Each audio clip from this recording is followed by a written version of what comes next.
A caixa do banco me devolveu o cartão pelo balcão e, por um segundo, ficou paralisada, como se tivesse visto algo que não fazia sentido. Eu tinha ido até lá na minha pausa do almoço só para cancelar aquilo. $1.000. Esse era o valor que minha irmã tinha escrito no envelope na noite em que ficou com a casa dos nossos pais e praticamente me colocou para fora, dizendo que eu era adotada e não fazia parte de verdade da família. Na época, eu quase joguei o cartão no lixo, lá no fim da entrada da garagem, mas acabei pegando de volta. Ele ficou esquecido na minha carteira por 5 anos, atrás de um cartão de pontos de mercado. E agora, uma mulher desconhecida de cardigã azul encarava a tela do computador como se os números tivessem a ofendido. O que ela disse depois foi o tipo de coisa que muda o sono de uma pessoa para sempre. Eu sou Sienna Thatcher e tinha 32 anos no dia em que descobriu que realmente tinha sido deixado para mim. Mas essa história começa 5 anos antes, em uma funerária com cheiro de flores e produto de limpeza no chão. Minha mãe tinha morrido em março, e meu pai no outono anterior. Eu estava no fundo da sala, usando um vestido preto que tinha comprado para o enterro dele e que precisei repetir porque não tinha dinheiro para outro. Pessoas que tinham feito parte da minha vida inteira passavam pelo caixão. Algumas apertavam minha mão por educação, mas a maioria procurava minha irmã primeiro. Marlene estava na frente como se aquele lugar tivesse sido reservado para ela, recebendo condolências de queixo erguido enquanto o marido a acompanhava de perto. Eu tinha sido quem levou minha mãe para sessões de quimioterapia, quem passou noites em cadeira de hospital ao lado dela, mas o luto parece ter uma ordem invisível, e o meu ficava sempre na última fileira. Minha tia Carol veio pelo corredor e colocou a mão no meu braço como quem toca um casaco esquecido. Disse que sangue é sangue, querida, como se estivesse me fazendo um favor ao lembrar disso ali. Naquele momento eu ainda não entendia por que alguém diria algo assim no funeral da minha própria mãe. Mais tarde, quando a sala começou a esvaziar, Marlene se aproximou de mim. O perfume dela era o mesmo que minha mãe usava. Ela disse baixinho que depois conversaríamos sobre tudo, sobre a casa, as contas, cada detalhe. Ela sorriu enquanto falava, e eu achei que aquilo significava que decidiríamos tudo juntas. Eu estava errada sobre muitas coisas naquela época, mas principalmente sobre aquele sorriso. Eu cheguei na casa dos Thatcher quando tinha 4 anos. Não lembro do antes, só do depois. Lembro do meu pai me ensinando a andar de bicicleta numa estrada de cascalho, correndo atrás de mim com a mão no banco e dizendo que tinha me soltado cedo demais só para eu não ter medo. Lembro da minha mãe costurando meu nome na gola do meu casaco de inverno para que eu nunca me perdesse. Eles não eram ricos. Meu pai dirigia um caminhão de entrega de gás propano. Minha mãe cuidava da contabilidade de uma loja de ração. Mesmo assim, eles me faziam sentir como se eu tivesse sido escolhida de propósito, o que é bem diferente de apenas nascer em uma família. Marlene era 6 anos mais velha e lembrava da época em que era filha única. Acho que ninguém nunca explicou para ela que amor não é uma torta limitada, que colocar mais um prato na mesa não significa tirar de alguém. Então ela começou a contar tudo. Cada aniversário, cada Natal, cada vez que minha mãe sentava na beira da minha cama em vez da dela. Eu nem sabia que estava sendo medida assim. Eu só era uma criança que finalmente tinha uma família. Uma noite, quando eu tinha uns 9 anos, meu pai me puxou para os degraus da varanda e ficou olhando as estrelas como se fosse me contar um segredo importante. Ele disse que tinha deixado algo guardado para mim, algo para quando eu crescesse, para eu nunca ficar sem chão. Eu achei que fosse algum tipo de poupança, essas coisas simples que avós às vezes dão. Agradeci e esqueci. Mas isso é o tipo de coisa que você deveria lembrar depois. Eu não lembrei por muito tempo. A reunião de família aconteceu na cozinha onde eu tinha feito lição de casa por 14 anos. Marlene estava na cabeceira da mesa. Doug ficou atrás dela, de braços cruzados. Minha tia Carol sentou perto da janela, dizendo que estava ali só para garantir que tudo fosse justo. Tinha uma pasta em cima da mesa que eu nunca tinha visto antes. Marlene abriu como quem lida com documentos de banco, não como irmã. Ela disse que nosso pai tinha atualizado o testamento quando ficou doente e que ela tinha ajudado com a papelada. Segundo ela, ele queria tudo simples. Eu pedi para ver. Ela empurrou só uma página na minha direção e segurou o resto. Nela estava escrito que a casa, o terreno e as contas ficavam com Marlene. Meu nome não aparecia em lugar nenhum. Eu fiquei parada, sem reação. Eu tinha estado naquela casa 6 meses antes, segurando a mão do nosso pai quando ele mal conseguia levantar uma colher. Ele não estava em condições de ler nada com atenção, muito menos de refazer um testamento. Perguntei quando ele tinha assinado aquilo. O maxilar de Marlene travou. Ela perguntou se eu estava acusando ela de alguma coisa. Doug se mexeu desconfortável. Carol disse baixinho que o luto faz as pessoas falarem coisas feias. Eu não estava acusando ninguém. Eu estava perguntando.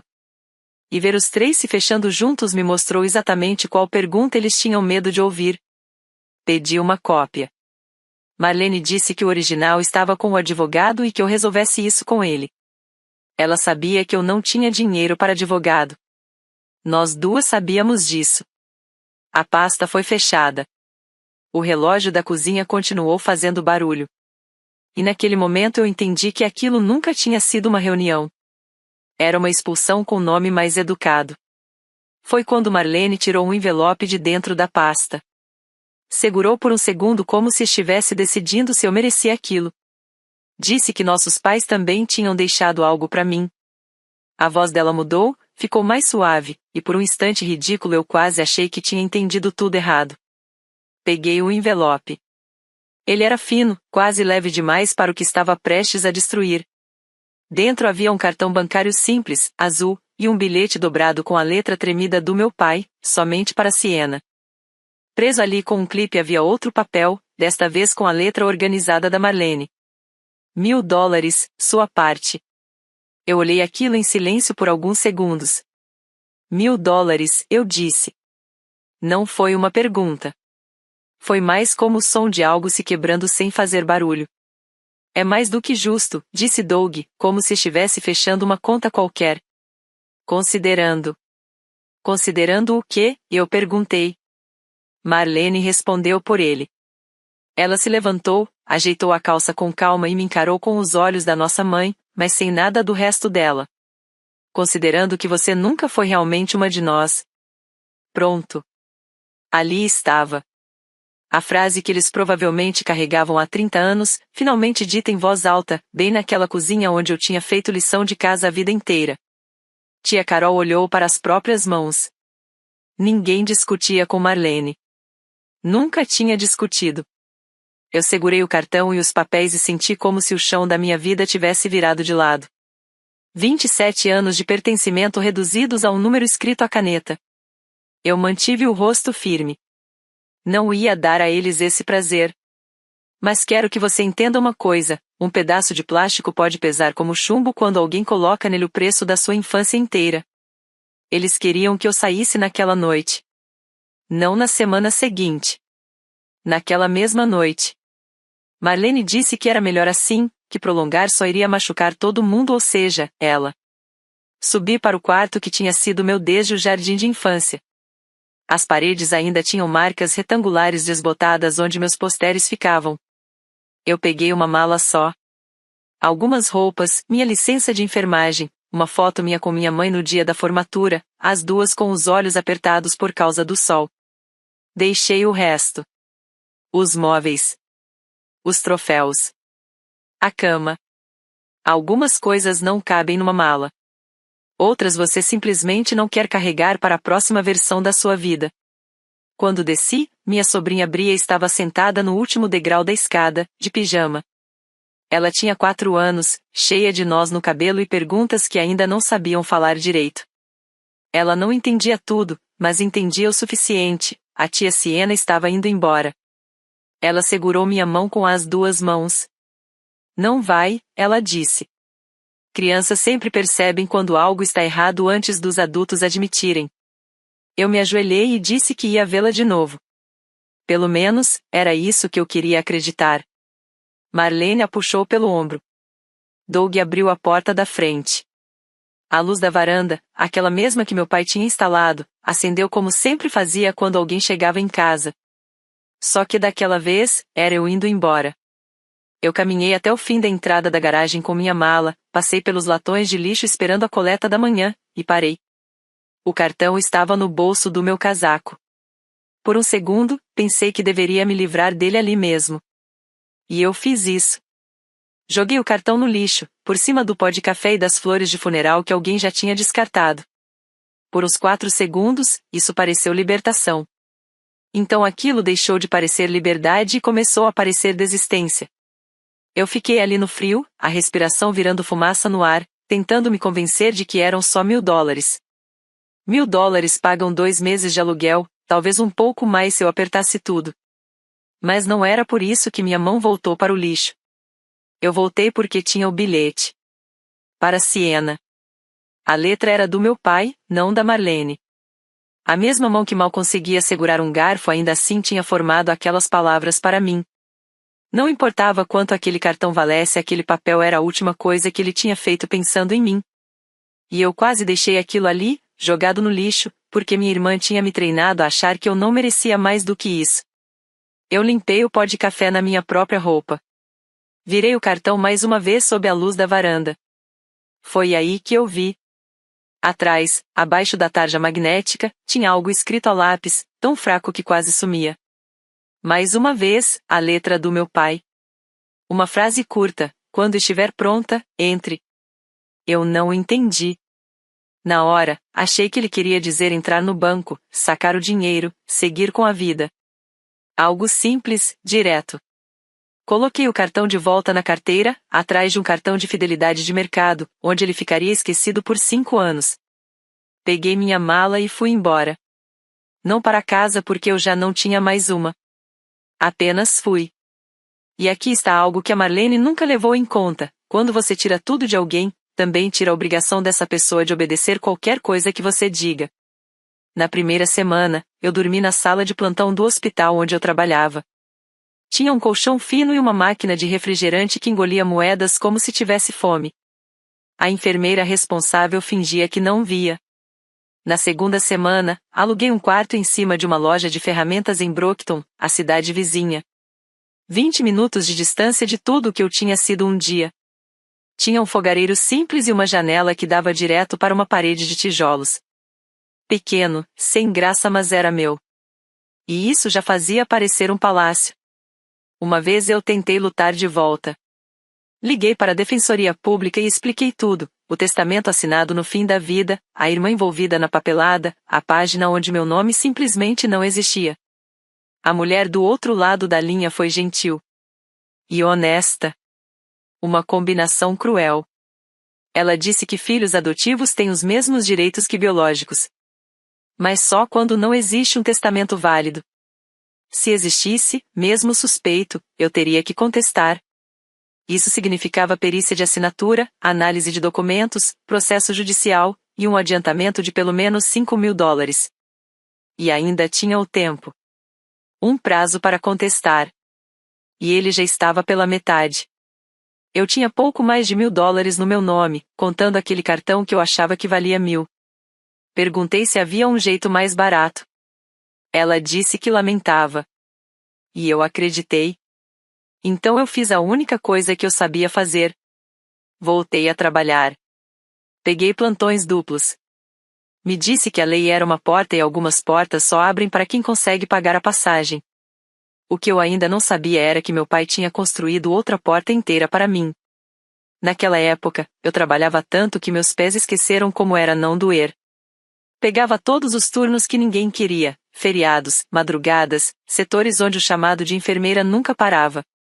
E se você já teve que reconstruir a vida inteira dentro de uma única mala, você já conhece essa parte estranha. Tinha dor nisso, mas também tinha um silêncio limpo, aquele tipo de silêncio que só aparece quando ninguém pode mais tirar de você o que você construiu com as próprias mãos. Fica comigo, porque o que eu construí é exatamente o que faz o final bater do jeito que bate. Eu comecei a estudar para minha certificação em terapia intensiva nos intervalos do trabalho. Flacards presos com elástico dentro do armário. Eu lia na copa do hospital às 2 da manhã, com o café esfriando do lado. Uma enfermeira mais velha, a Pet daquelas que já tinham visto de tudo 2 vezes, disse que eu tinha um olhar. Perguntei qual olhar. O de quem já cansou de ser pequeno, ela respondeu. Eu não me sentia pronta para isso. Eu me sentia mais como alguém que tinham jogado fora e que só estava tentando não cair no chão de vez. Mesmo assim, Eu guardava o cartão na carteira, e toda vez que abria para pagar gasolina ou um lanche, via aquele pedaço azul atrás do cartão de pontos. E lembrava da voz do meu pai na varanda: algo guardado para você sempre ter onde se apoiar. Naquele momento, eu ainda não tinha esse lugar. Mas tinha a promessa escrita por ele. E, em algumas noites, isso era o único motivo pelo qual o chão não parecia desabar. As notícias da cidade antiga ainda chegavam até mim, como sempre acontece em lugares onde todo mundo estudou na mesma escola. Marlene estava reformando tudo. Fotos da antiga casa apareciam com janelas novas, cozinha renovada, uma ilha central enorme, quase absurda. Tão grata pela família, ela escreveu em uma delas. Seria até irônico, se não doesse de um jeito mais fundo. Gente que mal me conhecia me marcava nos comentários perguntando se aquela era minha antiga casa. Eu parei de olhar. Depois, as fotos mudaram. O terreno dos fundos, aquele pedaço que meu pai chamava de pasto de trás, mesmo sem nunca ter tido gado, apareceu à venda. Eu conhecia aquele lugar. Aprendi a andar de bicicleta na estrada ao lado dele. Aquilo não combinava com a história que Marlene estava contando, de filha leal que manteve a propriedade intacta. A conta não fechava. Algumas semanas depois, o nome do Doug apareceu nos registros públicos do condado, aqueles avisos pequenos que ninguém lê. Dívidas, credores, acordo de pagamento. Então era isso. A empresa de construção dele estava afundando. E a herança pela qual eles me tinham jogado fora já estava sendo vendida em pedaços só para manter tudo de pé. Eu senti muita coisa naquele momento.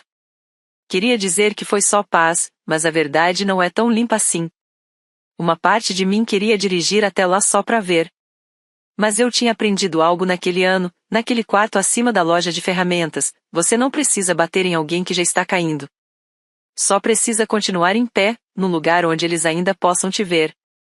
Depois de um ano em Brockton, tive um mês difícil. O fogãozinho parou de funcionar. O carro precisava de freio. O aluguel venceu tudo na mesma semana. Eu pensei no cartão. $1.000 teriam sido um salva-vidas. Então, numa noite, sentei no computador da biblioteca e tentei usar ele. Eu digitei o número longo na frente do cartão. Coloquei a data de validade. A tela pensou por um instante e devolveu um erro seco. Este cartão não está habilitado para transações online.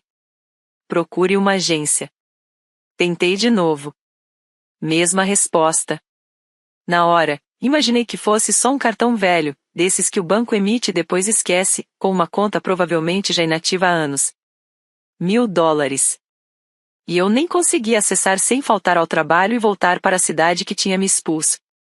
Cheguei a rir sozinha. Até a parte boa da despedida vinha com condição. Guardei o cartão de volta na carteira e peguei mais um plantão duplo. E foi assim que eu paguei meu aluguel do jeito honesto, do jeito lento. O que eu não entendi naquela época, e não entenderia por mais 4 anos, é que aquela mensagem de erro não era um defeito. Era uma trava. Alguns cartões são feitos para só serem ativados presencialmente, pelo titular, com documento, na frente de um atendente. Meu pai, que dirigia caminhão de propano e lia cada contrato 2 vezes, tinha pedido exatamente isso ao banco. Ele tinha criado uma porta que só abria de um lado, por dentro, comigo lá, pessoalmente. Só nunca teve tempo de me contar isso antes de morrer. Então a porta ficou esperando. E, sem saber, eu também.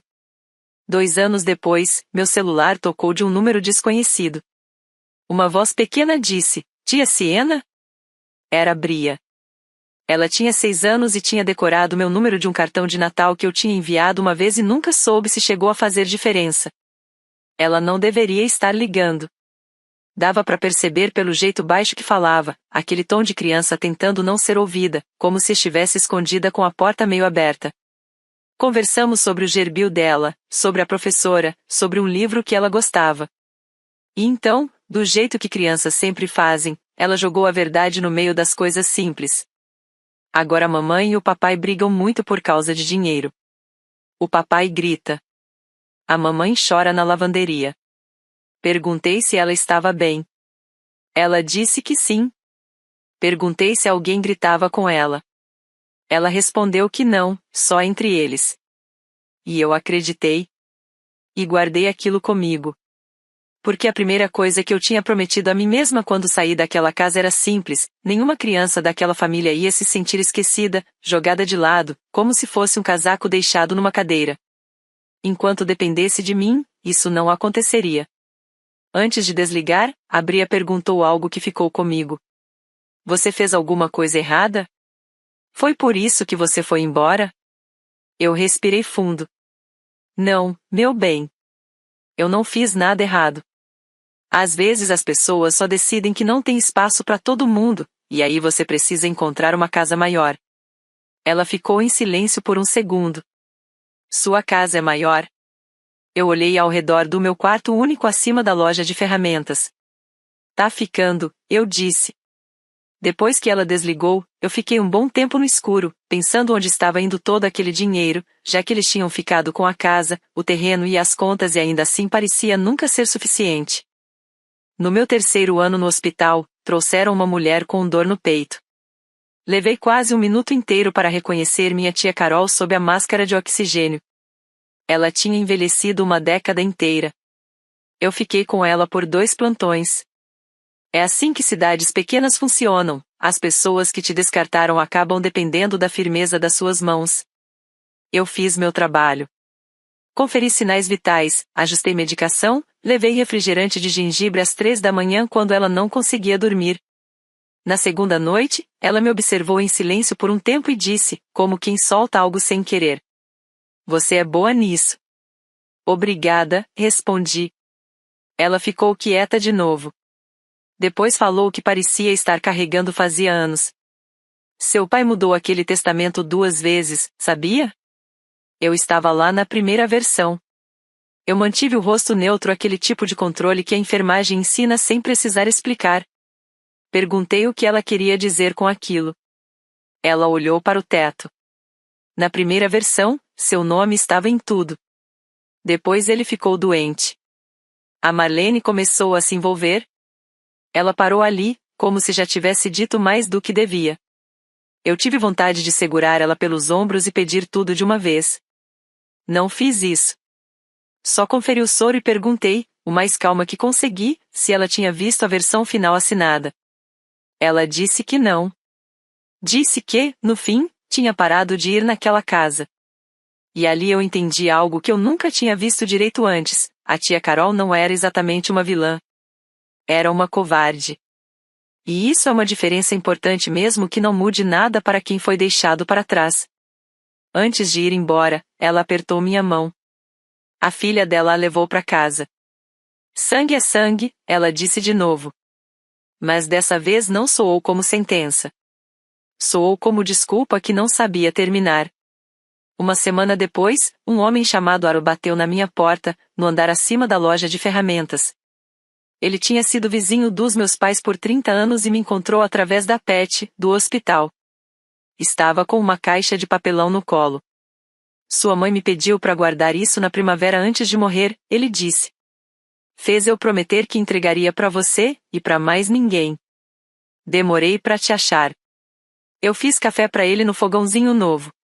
Quando ele foi embora, eu sentei no chão e abri a caixa. Era tudo pequeno. Coisas que não parecem importantes até alguém guardar por você: um livro de receitas da igreja, um óculos de leitura, um alfineteiro em forma de tomate. No fundo, um envelope com meu nome. Uma carta. Minha mãe tinha escrito e nunca enviado. Li 4 vezes. Ela dizia que estava arrependida de ter adoecido antes de conseguir consertar o que já sentia desmoronar. Disse que sabia que a Marlene estava contando de novo. Foi essa a palavra que ela usou. Contando. Como se já tivesse entendido aquilo há muito tempo. E então veio a parte que eu só entenderia anos depois. Se a Marlene fechar a porta para você, não lute pela casa. Deixe as paredes com ela. Lembre do cartão que seu pai te deu.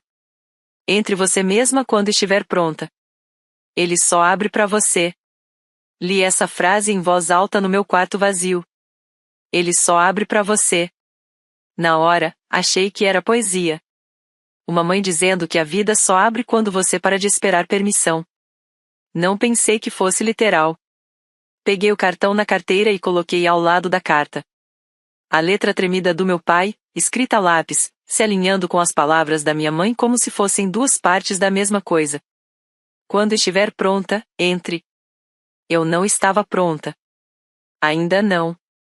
Eu tinha uma certificação para terminar, uma vida para construir e uma irmã sobre a qual eu fazia um esforço enorme para não pensar.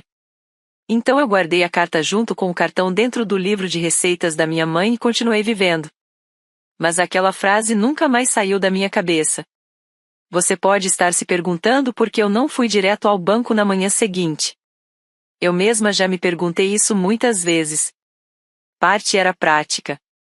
O cartão dizia $1.000. Tirar um dia de trabalho para correr atrás de $1.000 que talvez nem pudesse acessar parecia um luxo que eu não podia me permitir. Parte era a carta. Minha mãe escreveu-a quando estiver pronta. E em algum lugar dentro de mim, eu sabia que não estava. Ainda não. Não como a mulher que ainda se encolhia ao sentir certo perfume passando no corredor do mercado. Eu não queria entrar naquele banco como a garota que foi expulsa. Eu queria entrar como alguém. Existe um tipo de orgulho que parece procrastinação visto de fora. Talvez fosse isso. Mas também parecia algo mais instintivo. Meu pai disse quando você for adulta. Minha mãe disse quando você estiver pronta. 2 vezes, a mesma ideia de tempo. Como se ambos acreditassem que eu saberia o momento certo sem precisar ser empurrada. Então eu deixei o cartão no livro de receitas. Terminei minha certificação. Entrei para a unidade cardíaca. Comecei a guardar $100 por vez numa conta pequena, mas só minha sem nome de ninguém além do meu. O cartão deixou de ser uma ferida aberta e virou uma pergunta que eu responderia um dia. Algumas chaves você não gira antes de se tornar a pessoa que a fechadura estava esperando. Eu não sabia que era isso naquela época, mas eu estava me tornando essa pessoa de qualquer forma, um plantão duplo de cada vez. E a fechadura era paciente. Já tinha esperado até um funeral. Podia esperar mais um pouco até eu crescer dentro da resposta. 5 anos. Foi esse o tempo que levei para me tornar alguém que eu mesma teria orgulho de apresentar aos meus pais. Naquele momento, eu já era enfermeira-chefe na unidade cardíaca. A pessoa a quem os recém-contratados vinham com mãos trêmulas e perguntas difíceis. Eu tinha saído do quarto acima da loja de ferramentas e ido para um apartamento de verdade de um quarto, com uma varanda grande o suficiente para 2 cadeiras e um pé de tomate que eu plantei a partir das sementes do alfineteiro da minha mãe. Ou pelo menos era isso que eu gostava de acreditar. Eu tinha uma conta poupança com 4 dígitos que não me dava mais ansiedade. Tinha uma colega de trabalho, Dana, com quem almoçava quase todo dia. E tinha uma ligação fixa às terças com a Bria, que agora tinha 9 anos e podia falar comigo sem segredo, porque a Marlene já tinha problemas maiores do que controlar o telefone da filha. Eu tinha uma vida. Não enorme. Mas verdadeira. E quero ser honesta com você agora, porque essa é a parte que muita gente pula. A vingança dessa história não é o dinheiro. Os 5 anos. Virar uma mulher que consegue perder uma casa, uma família e um nome inteiro e ainda assim construir uma varanda com 2 cadeiras em cima dela. Quando eu finalmente encontrei o cartão de novo, eu já não precisava dele. E foi isso que tornou tudo mais estranho. Eu não estava procurando dinheiro nenhum. Eu só estava organizando a carteira, do jeito que a gente faz quando o couro já começou a ceder, trocando cartões, passando tudo para uma nova. E lá estava ele. Azul, gasto, 5 anos de existência. A letra lápis do meu pai quase apagada no verso, quando estiver pronta, entre. Eu sentei na beira da cama e percebi uma coisa simples e desconfortável. Pela primeira vez desde o funeral, eu realmente estava. Na mesma semana em que eu encontrei o cartão, a antiga propriedade da família entrou à venda. Tudo dessa vez não só o terreno de trás. A Bria me contou primeiro, do jeito direto de uma criança de 9 anos. Vamos morar em um apartamento, ela disse. A empresa do papai fechou. A mamãe fala que não precisa de casa grande mesmo. Perguntei como a mãe dela estava lidando com aquilo. Teve uma pausa.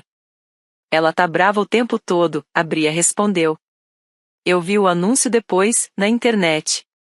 A casa com as janelas novas, a cozinha reformada, a ilha cara demais, o mesmo lugar onde um dia me entregaram um envelope e me chamaram de alguém de fora. Preço de venda rápida. A empresa do Doug tinha afundado de vez. E a herança que eles tinham usado como justificativa para me tirar de lá já tinha sido gasta, empenhada, esticada até virar dívida. Agora tudo estava sendo vendido para cobrir o estrago.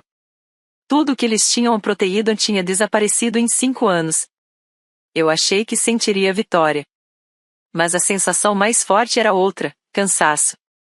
Um cansaço específico de ver pessoas destruírem exatamente aquilo que você teria feito qualquer coisa para manter vivo. Eles tiveram a casa, o terreno, o dinheiro, a narrativa inteira de a família de verdade. E mesmo assim conseguiram quebrar tudo. Fechei o anúncio. Olhei para o cartão em cima da minha mesa de cabeceira. E pensei, eu provavelmente deveria resolver isso. Não pelos $1.000. Eu já tinha passado disso fazia tempo. Mas por que mulheres adultas resolvem pendências? Porque tinha uma conta antiga com o meu nome esperando para ser encerrada. Porque eu carreguei aquilo por tempo demais. Decidi que iria até lá, no meu dia de folga, dirigir de volta para a cidade antiga, entrar no banco, encerrar a conta e terminar aquilo de uma vez. Era esse o plano inteiro. Fechar. Acabar. Seguir. Só que o universo tinha outras ideias. Eu quase apaguei a única coisa que meus pais tinham deixado para mim pelo telefone, sem nunca descobrir o que realmente era. Eu liguei primeiro para o atendimento automático do banco, tentando evitar a viagem. O sistema pediu o número do cartão e, depois, respondeu que a conta exigia verificação presencial para qualquer alteração. Claro que exigia. Tudo naquele cartão parecia feito para me obrigar a voltar.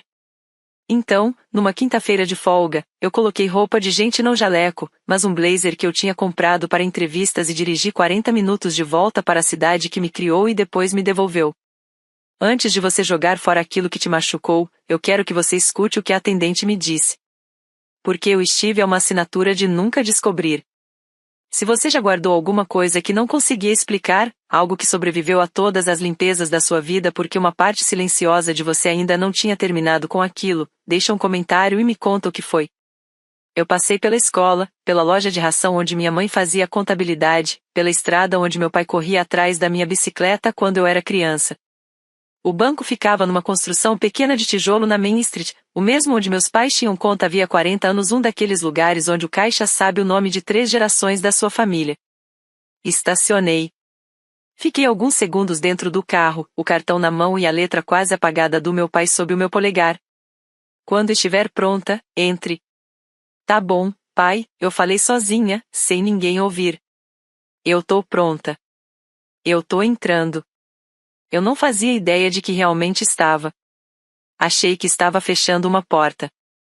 Na verdade, eu estava abrindo. O banco tinha aquele cheiro típico de carpete antigo e dinheiro velho. 3 pessoas na fila. Um balcão com uma atendente jovem de cardigã azul, talvez uns 25 anos, crachá escrito Hannah. Quando chegou minha vez, eu empurrei o cartão sobre o balcão e soltei a frase mais anticlimática da minha vida. Oi, eu queria encerrar essa conta, por favor. Hannah pegou o cartão, educada, profissional, já levando a mão para o teclado. Claro. Posso ver sua identidade? Entreguei minha carteira de motorista. Ela digitou o número do cartão, e parou. O sorriso não sumiu exatamente. Só congelou, como uma foto mal tirada de um sorriso. Ela olhou para a tela. Depois para o meu documento. Depois de novo para a tela. Digitou mais alguma coisa. Esperou. As sobrancelhas dela subiram. Um momento, ela disse, numa voz que tentava parecer normal e não conseguia. Desceu da cadeira. Vou chamar o gerente rapidinho. Meu estômago afundou daquele jeito específico, o mesmo de quando o médico diz vamos repetir esse exame. Eu achei que a conta tinha sido bloqueada. Ou marcada. Ou que, de alguma forma, a Marlene tinha encostado nisso também. Mais um lugar fechado na minha cara. Eu quase disse deixa pra lá e saí andando. Mas a letra do meu pai ainda estava sob meu polegar. Entre. Então eu fiquei ali, no balcão, com 3 pessoas atrás de mim na fila, o coração fazendo algo difícil de explicar, esperando o gerente. Hannah voltou com uma mulher mais velha, de terno cinza, óculos pendurados por uma corrente no pescoço, aquele tipo de rosto que já assinou documento demais para ainda se impressionar com alguma coisa. Ela olhou para a tela. Depois olhou para mim. E alguma coisa na expressão dela mudou. Você é a filha do Walter Thatcher, disse a gerente. Não foi uma pergunta. O crachá dela dizia Lanar Puig, gerente da agência, mas a voz tinha ficado diferente, mais baixa, mais cuidadosa. Isso fez um arrepio subir pela minha nuca. Sim, eu respondi. Eu sou a Sienna. Ela tirou os óculos devagar e ficou me olhando por um tempo longo demais, como se estivesse tentando encaixar meu rosto em alguma memória antiga. Eu gerenciei as contas do seu pai por 22 anos, ela disse. Depois completou, como se aquilo fosse só mais uma informação técnica, eu estava no funeral dele. Eu não lembrava dela lá, mas também naquele dia eu tinha passado o tempo inteiro no fundo da sala. Ela respirou fundo. Ele veio aqui uns 8 meses antes de falecer, continuou. Antes de ficar doente demais para dirigir. Ele organizou algo, e foi extremamente específico com as condições. Minha boca ficou seca. Perguntei o que ela queria dizer com aquilo. A senhora Puig olhou rapidamente para a fila atrás de mim, depois para Hannah. Vamos conversar na minha sala, disse. Hannah, segura o atendimento para mim. Ela me guiou para além do balcão, até uma sala pequena com mesa de madeira e uma janela virada para Main Street. Indicou a cadeira à minha frente. Sentou do outro lado, cruzou as mãos e colocou o cartão azul no centro da mesa, entre nós, como se aquilo finalmente tivesse peso de verdade. Senhora Thatcher, ela disse, eu preciso te perguntar uma coisa. E quero que você pense antes de responder. Ela fez uma pausa. Alguém já te explicou o que esse cartão realmente é? Eu engoli seco.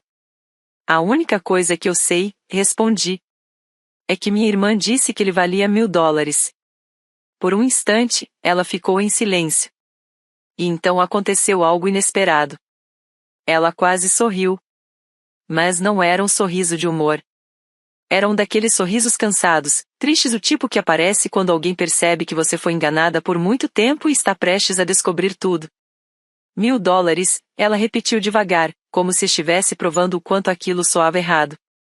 Foi isso que te disseram? Ela virou o monitor na minha direção. Eu não consegui enxergar os números direito. Na verdade, naquele momento, minha visão nem parecia funcionar como deveria. Ela cruzou as mãos de novo e me encarou diretamente. Isso não é um cartão de $1.000, querida, disse ela. Isso é um cartão de acesso a um fundo fiduciário que seus pais abriram no seu nome. Uma pausa. E ele só abre para você. Só para você. A frase bateu em mim como eco. Como se minha mãe tivesse falado através dela. Como se aquela cozinha de 5 anos atrás tivesse acabado de reaparecer ali, só que de outro ângulo. O chão pareceu inclinar, mas ao contrário daquela vez. Eu pedi para ela repetir. E ela repetiu. Depois explicou, com calma, do jeito que se fala com alguém em choque. Meu pai tinha aberto aquela conta quando eu ainda era criança. Ao longo dos anos, foi alimentando o fundo aos poucos, como alguém que entrega gás propano e vai guardando o que sobra, $20 aqui, uma restituição de imposto ali. Ele havia colocado tudo em um tipo de apagável em caso de morte, comigo como única beneficiária. E com uma condição clara, escrita sem margem para interpretação. O acesso só poderia ser feito presencialmente, pelo titular nomeado, com identificação válida. Só eu. Sempre só eu. Não pela internet, não por telefone, não por ninguém segurando o cartão se não fosse eu. Aqueles $1.000 que sua irmã viu, disse a senhora Puig, provavelmente eram só o saldo visível de uma subconta vinculada. O tipo de valor que aparece em extrato simplificado. Ela não teria como ver o resto sem o seu documento aqui. E nunca poderia mesmo. Esse sistema foi feito justamente para impedir isso. Eu fiquei imóvel. Pensei na Marlene me entregando aquele envelope como se fosse um favor. Pensei no lixo no fim da entrada da garagem. No café derramado. Em quão perto eu cheguei de nunca descobrir nada. Quanto tem o resto? Perguntei, por fim. A senhora Puig virou o monitor alguns graus na minha direção. E eu li o número que meu pai tinha passado a vida inteira construindo. O lugar onde eu deveria me apoiar. A promessa dos degraus da varanda. A porta que só abria por dentro por mim quando eu estivesse pronta. Eu não vou transformar esse número em espetáculo. Só vou dizer que era o tipo de valor que faz uma enfermeira acostumada a contar notas de 20 ficar em silêncio absoluto. Anos de economia de um homem cuidadoso, somados a algo que eu ainda nem sabia. A senhora Puig deslizou outro documento sobre a mesa. Meu pai também tinha uma apólice de seguro de vida pequena pelo banco. E, 8 meses antes de morrer, ele mudou o beneficiário. Primeiro era minha mãe. Depois, quando ela ficou doente, ele mudou de novo. Para mim. Só para mim. Ele veio sozinho nas 2 vezes, disse ela. Dirigiu ele mesmo. Ele me falou uma coisa, ela continuou. E isso ficou comigo. Disse, a mais velha vai ficar bem, ela conta tudo. A mais nova entrega tudo. Eu quero ter certeza de que ela vai ter alguma coisa que ninguém consiga tirar dela. Eu tive que olhar pela janela por um instante. A Main Street seguia seu dia normal de quinta-feira. Um caminhão parado no semáforo. Uma mulher passeando com o cachorro. O mundo inteiro funcionando sem saber que meu pai tinha atravessado 5 anos e uma lápide só para encostar de novo a mão no banco da minha bicicleta. E aí veio a parte que realmente importava, legalmente falando, e a senhora Puig foi cuidadosa ao explicar. Contas impagável em caso de morte e beneficiários de seguro de vida não passam por testamento. Não fazem parte do inventário. Não importava se o testamento da Marlene era verdadeiro ou falso. Se era válido ou não. Aquilo já era meu desde o momento em que meus pais colocaram meu nome. E nenhum documento que a Marlene tivesse tocado poderia alcançar isso. Ela tinha me entregado, achando que era $1000, a coisa mais valiosa que meus pais tinham deixado. E ainda me expulsado de casa por eu ser adotada. Sem nunca saber. Eu não comemorei. Quero deixar isso claro, porque histórias costumam errar essa parte. Eu fiquei sentada naquela sala pequena e chorei. 5 anos atrasada. Mas não pelo motivo que alguém imaginaria. Eu não chorei pelo dinheiro. Eu chorei porque meu pai sabia. Ele sabia exatamente quem era Marlene. E exatamente quem eu era. E, em vez de confrontar, explicar ou tentar consertar uma família que já tinha quebrado, ele só construiu em silêncio um lugar onde eu pudesse me apoiar. E confiou que eu encontraria isso quando estivesse pronta. Algo guardado para você, garoto. A varanda, as estrelas.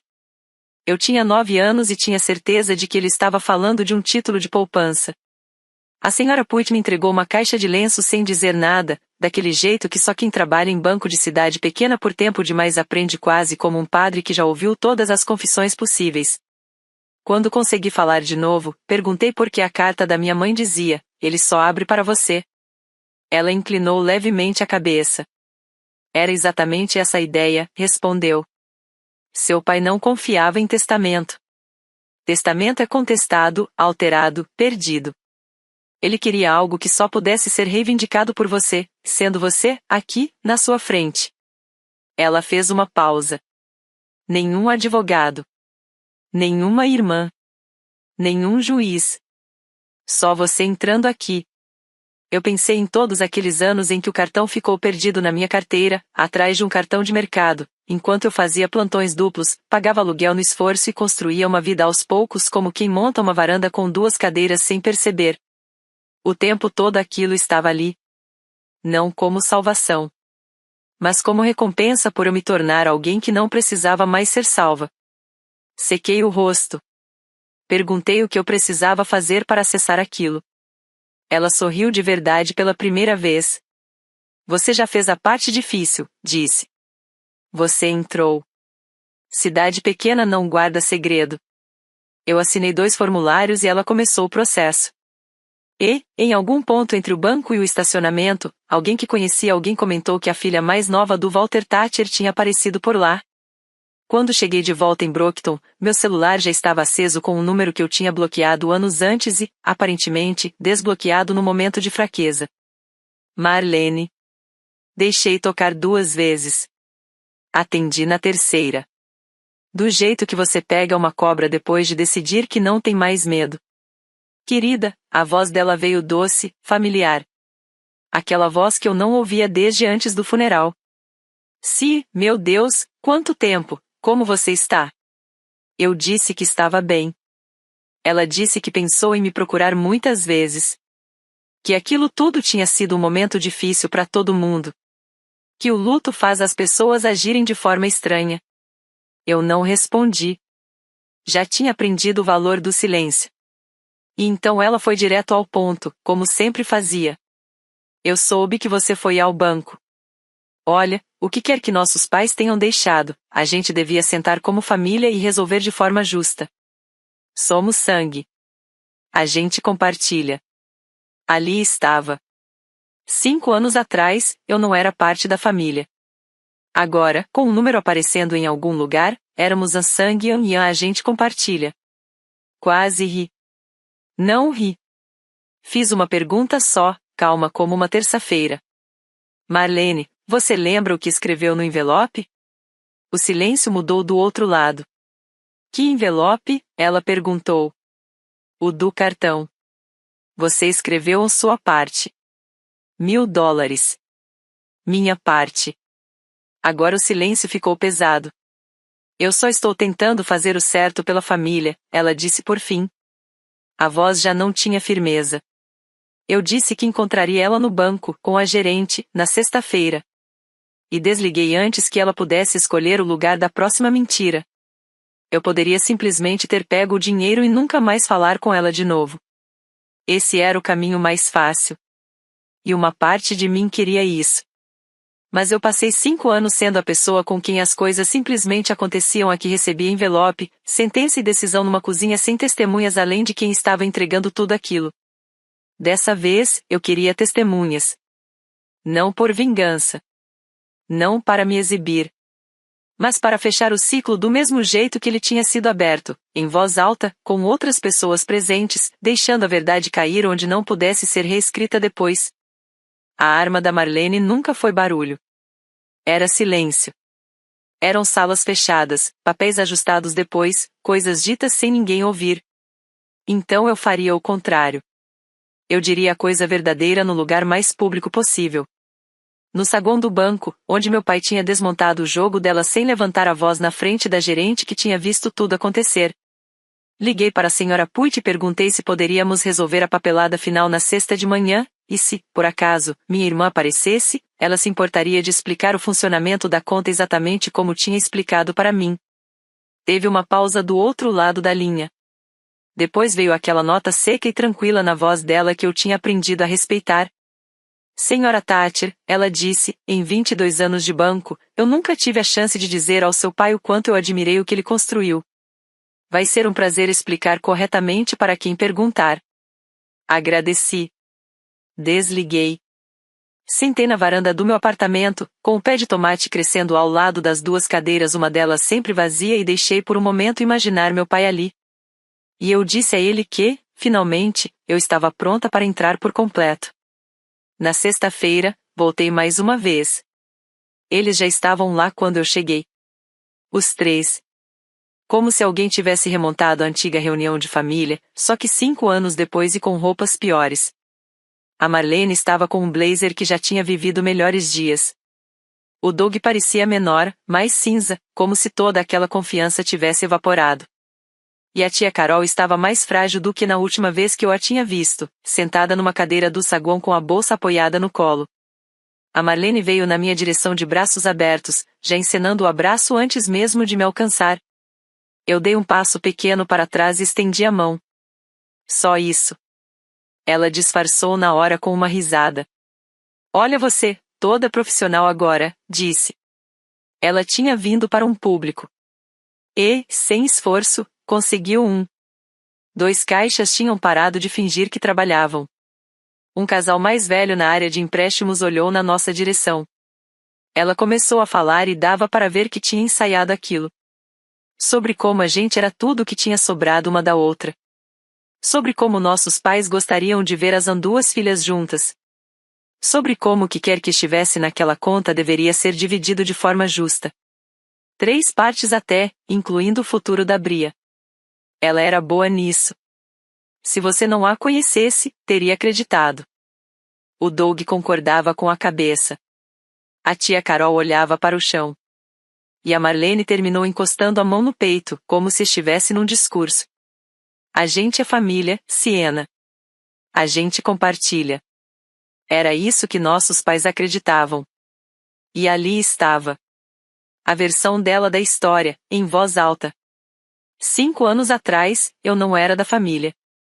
Agora, de repente, éramos a família e a gente compartilha. Hoje, com um número na sala, a gente é família. A gente compartilha. Eu olhei para ela por alguns segundos. E não senti raiva. Isso me surpreendeu mais do que qualquer coisa. Porque raiva é o que você sente quando ainda espera algo de alguém. E eu não esperava mais nada da Marlene. Eu só pedi, bem baixo, que ela esperasse um instante. Caminhei até o balcão, onde a senhora Putt já estava de pé, e perguntei se ela poderia se juntar a nós. Depois voltei para a mesa e tirei a carta da minha mãe da bolsa. Aquela que o Arlie tinha carregado por anos.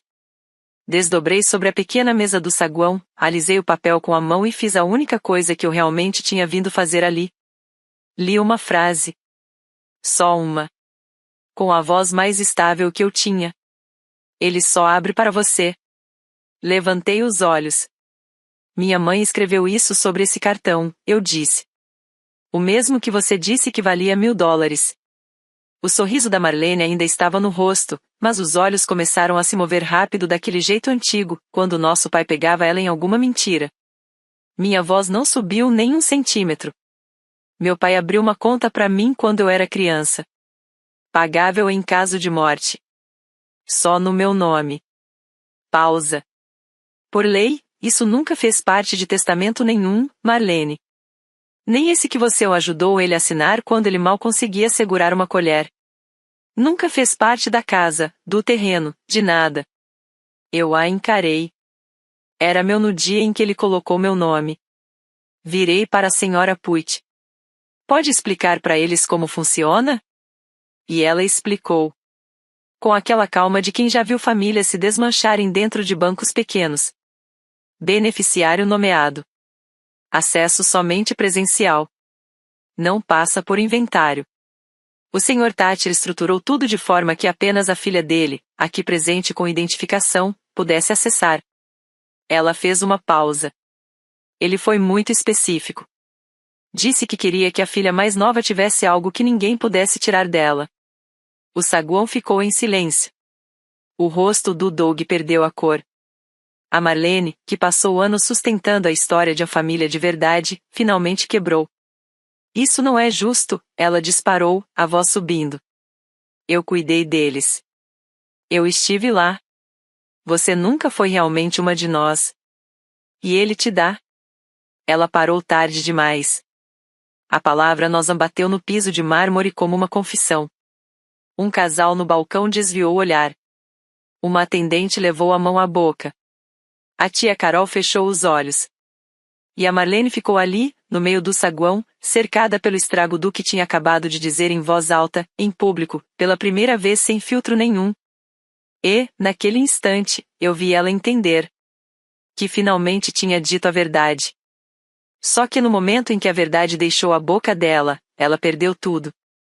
Eu não comemorei. Só falei a coisa mais calma e verdadeira que existia dentro de mim. Eles não deixaram isso para a família, Marlene. Deixaram para a filha que você expulsou. Pausa. Eu vim aqui para você ouvir isso de mim. Não de um advogado. Ninguém se mexeu por alguns segundos. Até o Doug, de todos eles, cair pesado numa cadeira do saguão e esconder o rosto nas mãos. E ali eu entendi o que ele estava fazendo. A conta que ele finalmente estava fechando na cabeça. Eles tinham vendido o terreno dos fundos barato para cobrir as dívidas dele. Tinham usado a casa como garantia. Tinham liquidado tudo o que restava do espólio para tentar sobreviver cada ativo que a papelada da Marlene tinha organizado. Tudo já tinha ido embora antes mesmo daquele momento. E o tempo todo, a coisa mais valiosa que meus pais tinham ficou quieta dentro da minha carteira, atrás de um cartão de supermercado, intocável fora do alcance deles por escolha cuidadosa do meu pai. Eles não tinham só perdido uma disputa de herança. Tinham passado anos destruindo o que conseguiam tocar, enquanto o que realmente importava ficou trancado atrás de uma porta que só eu podia abrir. A Marlene já não gritava. A energia dela tinha acabado de uma vez, só aquele tipo de silêncio que aparece quando a pessoa percebe que todo mundo viu. Você podia ter me contado, ela disse, mais fraca. Eu pensei nisso por um segundo. Você quer dizer do mesmo jeito que você me contou na cozinha que eu nunca fui de verdade uma de vocês? Ela não respondeu. A tia Carol se levantou devagar, segurando a bolsa com as duas mãos. Cruzou o saguão e parou na minha frente. Por um instante, achei que ela ainda ia tentar defender a Marlene mais uma vez. Mas não. Ela falou baixo, só para mim ouvir. Ele te amava do jeito dele. Eu devia ter dito isso antes. Não era suficiente. Nunca seria. Mas eu tinha aprendido que você pode aceitar um pedido de desculpa sem abrir de novo a porta que ele tenta empurrar. Eu só balancei a cabeça. Disse para ela cuidar do coração. E eu estava falando como enfermeira e como sobrinha ao mesmo tempo. Depois virei de volta para a senhora Puig, assinei o último formulário e encerrei aquilo tudo, fechei o ciclo que meu pai tinha aberto num degrau de varanda 20 anos antes. A Marlene me viu assinar. Não disse tchau. Também não tinha mais nada para contar. E não tinha mais nada para dividir. Eu não comprei uma mansão. As pessoas sempre perguntam isso, como se esse tipo de história tivesse que terminar em uma casa maior. Eu fiquei no meu apartamento com a varanda por mais um ano. Não porque precisava, mas porque eu tinha conquistado cada metro dele e não ia deixar o número mudar quem eu tive que me tornar para chegar ali. O que eu fiz foi diferente. Criei uma pequena bolsa de estudos na escola pública da cidade, no nome dos meus pais, para crianças que entram na família do jeito que eu entrei na minha por escolha, não por sangue. O fundo Walter e Grace Thatcher. Todo ano, ele paga livros e taxas para um aluno adotado ou em acolhimento que seja o primeiro da família a ir para a faculdade. Meu pai guardava $20 por vez para me dar um lugar onde ficar em pé. Eu achei que o mínimo que eu podia fazer era construir outro. Também abri uma conta para a Bria, em silêncio, do tipo que só pode ser acessada presencialmente, com o nome do beneficiário, que ninguém consegue tirar dela. Ela tem 9 anos agora. E um dia, quando crescer e talvez alguém decidir que não há espaço suficiente para ela, vai descobrir que a tia Siena deixou uma porta que só abre por dentro. Eu nunca me reconciliei com a Marlene. Quero deixar isso claro, porque reconciliação não é o mesmo que final bonito. Eu não desejo nada para ela. E isso, no fim, é o mais perto de paz que existe entre nós. O Doug e a Marlene foram morar naquele apartamento. A última coisa que eu soube é que eles ainda estavam contando. Ainda estavam em falta.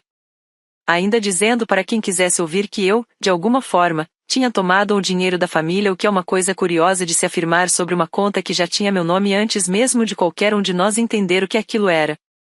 Eu deixei falarem. Porque quem vive contando o que perdeu geralmente para de enxergar o que realmente tinha. Quanto a mim, a vida seguiu.